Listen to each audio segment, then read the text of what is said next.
Hello everyone, welcome back to my channel Khelaghar. আশা করছি আপনারা সবাই সুস্থ আছেন, ভালো আছেন। মা ব্যাঙ্গালোর এসেছে, অনেকেই হয়তো জানেন অলরেডি। তো পুরো উইকটা খুব বিজি ছিলাম। মা মানডে এসেছে, তো মানডে টু ফ্রাইডে দুজনেরই, আমারও অফিস অগ্নিভোরও অফিস, তো একেবারেই কিছু করতে পারিনি, পুরো ব্যস্ততায় কেটে গেছে। বাট আজকে স্যাটারডে আমরা তিনজন বেরোচ্ছি এখন লাঞ্চ করতে। ওখানে অগ্নিভোরও এক বন্ধু বলা চলে, অঙ্কুরদা, সেও আসবে। তো আমরা এখন যাচ্ছি লাঞ্চ করতে, সাথে থাকবেন, দেখতে থাকবেন।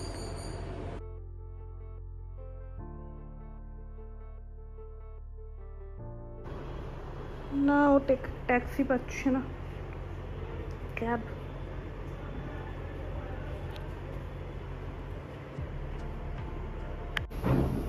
তোমাদের দুজনের ড্রেসের শেডটা অনেকটা সেম, ডার্ক লাইট টাইপ হয়ে গেছে।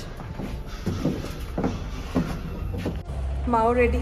আজকে আমি সব মা দাওয়া করেছি, কানের মা দেওয়া, ড্রেস মা দেওয়া, ব্যাগ মা দেওয়া, ক্লিপও মা দেওয়া, ঘড়িটাও মায়ের।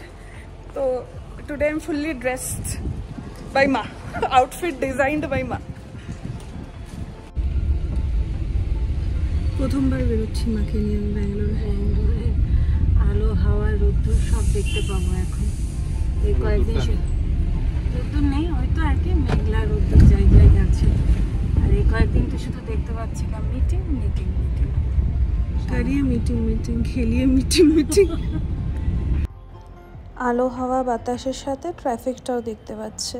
এই হলো ব্যাঙ্গালোরের ট্রাফিক, তার মধ্যে উইকেন্ডের ট্রাফিক। কিন্তু তাও গাছগুলো দেখতে খুব ভালো লাগে। রাস্তাটায় যখন গাড়িগুলোতে চোখ পড়ে মাথাটা গরম হয় যে এখন ট্রাফিক। তারপর যে আমি গাছগুলো দেখি তখন ভালো লাগে মনটা, যে চলো ভালো লাগছে। আর এই রাস্তাটা না, ওই সাইডটাই হচ্ছে, এই সাইডটা হচ্ছে পুরো আর্মির এরিয়া, তাই গাছও আরও বেশি এখানে, মানে গ্রিনারিটা আরও বেশি দেখতে পাওয়া যায়। আর্মি। আমরা পৌঁছে গেছি বামেজে খেতে এসেছি। অনেকটা রাস্তা, আর মিডওয়েও না, 80% কভার করার পর অগ্নিভোর অফিস পড়ে। তো মা বলছে অগ্নিভোর রোজ এত দূর আসে, কি করা যাবে, বাট হ্যাঁ আসে। কেমন লাগলো ব্যাঙ্গালোরের আকাশ হাওয়া দেখে? অফিসের জায়গাগুলো অফিস মতো, আবার এই জায়গাটা গাছপালা আছে, অনেক ধরনের ব্যাপার দেখে এলাম। অনিন্দদার অফিস, অভিষেকদার অফিস সব দেখিয়েছি। আমার মনে ছিল, that is a good thing, কারণ আমার রাস্তা মনে থাকে না, বাট আমার ছিল।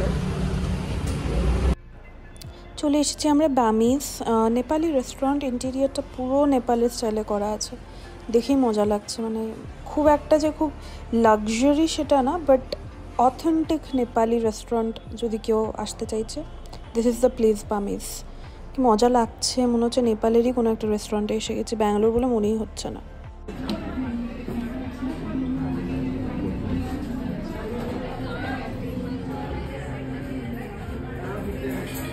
একদম ঠিক টাইমে এসছে অঙ্কুরদা, আমি ক্যামেরাটা অন করেছি আর এসে গেছি।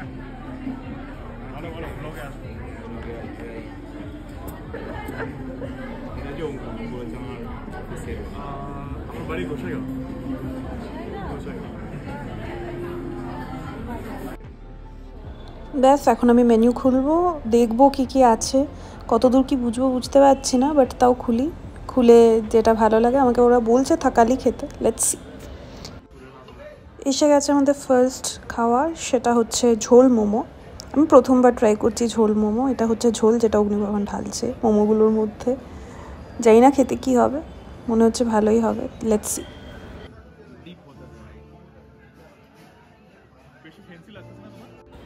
চলে এসেছে আমাদের সেকেন্ড ডিশ, সেটা হচ্ছে চিকেন মোমো। ঝোল মোমোটা তো জাস্ট অসম ছিল, জাস্ট অসম।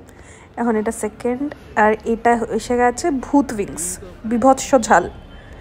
আর এইটা হচ্ছে থাকালি থালি, যেটা ফেমাস নেপালি থালি। শাক, তিতে ভাজা, কুমড়ো ভাজা, চিকেন, ডাল, পাঁপড়, আর এটা হচ্ছে লাফিং।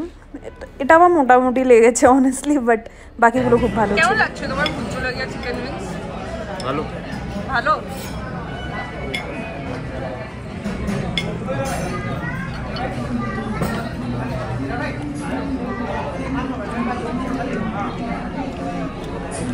মা, হাউস দ্য ফুড? ডিলিশিয়াস। তোমাকে আর কি জিজ্ঞেস করবো, তুমি তো ডেইলি কাস্টমার। আমাদের খাওয়া হয়ে গেছে, এখন আমরা ঘরে যাব, তারপর আমি আর মা বেরোবো আবার শপিং করতে। শাড়ির বাজার না, মা বলেছে শাড়ির বাজার করতে শাড়ি পরে বেরোতে হবে, লজিকটা জানি না বাট আমারও। মা বামেতে যাওয়ার সময় সব টেক পার্ক পেয়েছে, এখন ফেরার সময় পাচ্ছে ইসরো। এই হচ্ছে ইসরো, হ্যাল, পুরো এই রাস্তাটা সব ওগুলোতেই আছে। আর মায়ের এই রাস্তাটা সবচেয়ে ভালো লেগেছে, স্বাভাবিক কথায় টিচারদের এই রাস্তায় ভালো। এখন আমি আর মা বেরিয়েছি শাড়ির বাজার করতে, but the interesting thing is মা আমার শাড়ি পরেছে, আমি মায়ের শাড়ি পরেছি, কারণ ইচ্ছে আছে, কারণের কিছুই না, ইচ্ছে হয়েছে। নিজের শাড়ি পরার চান্স তো পেতেই থাকবো। গিফটটা কি আছে? ও যাই হোক, তো নিজের শাড়ি পরার চান্স তো পেতেই থাকবো, যেন মায়ের শাড়ি পরেছি। আর মায়ের শাড়ি পরার চান্স পেতেই থাকবে, যেন আমার শাড়ি পরেছি। সারা বছর পেতে থাকবে নিজের শাড়ি পরা। আর আমি তো শাড়ি পরার চান্সই কম পাই, রেয়ার কেস ব্যাঙ্গালোরে শাড়ি পরা। তো যাই হোক, ক্যাব এসে গেছে, তাড়াতাড়ি যেতে হবে। চলে এসেছি আমরা সুদর্শন সিল্ক শাড়িতে, ভেতরে গিয়ে দেখতে হবে ব্যাপারটা কি। নো আইডিয়া, জিরো আইডিয়াতে এসে গেছি।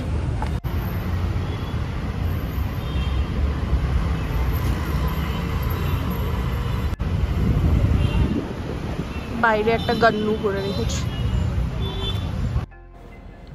দোকানটার ইন্টেরিয়রটা জাস্ট এত সুন্দর করা, সামনে একটা গান্নু, বাইরে একটা হাতি ছিল, খুবই সুন্দর, মানে এলিগেন্টলি করা পুরো।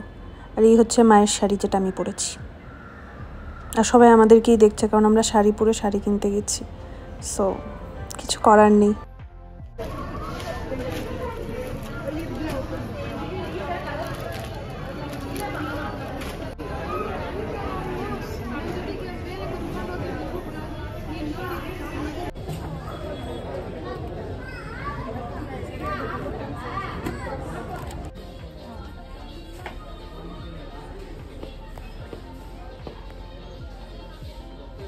আমি বসে গেছি, মা এদিকে ঘুরেই যাচ্ছে, দেখেই যাচ্ছে, আর আমি বসেই গেছি। এত বড় দোকান, পুরোটা ঘুরে শাড়ি দেখতে দেখতে টায়ার্ড হয়ে যাচ্ছে আমি।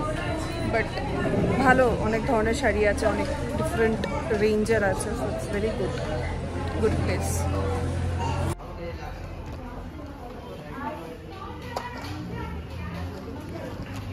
একটু ডিফারেন্ট আছে এটা, এটা অনেক আছে তোমার এই কালারটা। এই তিনটে শাড়ি আমাদের এখন ফাইনাল হয়েছে, তিনটে না চারটা, এটা একটা, এটা একটা, আর এইটা একটা। না, আরেকটা শাড়ি খোঁজা হচ্ছে, মা গভীর চিন্তায়। এখানে বিলিং কাউন্টার, এখানে পেমেন্ট কাউন্টার, এখানে কালেকশন কাউন্টার, এই হচ্ছে সিস্টেম পুরো। আমাদের শাড়ির বাজার ফাইনালি ডান, মা করলো, আমিও করলাম। আমি আপ্পার জন্য একটা শাড়ি নিলাম, যাই হোক মায়ের জন্য নিলাম একটা, মা নিল হচ্ছে আমার মায়ের, মানে কলকাতার মায়ের জন্য, বম্বার জন্য। ডান। अभी हम लोग জুস পিয়েঙ্গে, জুস কাউন্টার খুঁজছি, কারণ একটু কিছু খেতে ইচ্ছে হচ্ছে, তারপর বাড়ি ফিরে যাব। আমার শাড়ির দোকানটা কেমন লাগলো? হ্যাঁ, খুব ভালো বলছি। যাই হোক, আজকে আসার সময় হঠাৎ করে আমি দেখেছিলাম দোকানটা, এটাই যাওয়া যেতে পারে। লাকিলি ভালোই বেরিয়েছে। যাই হোক, তো জুস খাবো ভেবে অনেকটা হেঁটেছি, জুস কাউন্টার পাইনি, তো এখন বাড়িতে এসে জুস খাবো। তো যা ছিল আর কি, এখন এটাই খাবো, কারণ ওখানে তো আর জুস পাইনি। বাট যাই হোক, ঘরে এসে গেছি। সারাটা দিন খুব ভালো কেটেছে, খুব আনন্দ করেছি। আপনাদের ভালো লাগলে প্লিজ লাইক, শেয়ার, সাবস্ক্রাইব করবেন। ব্লগটা এখানেই শেষ করছি।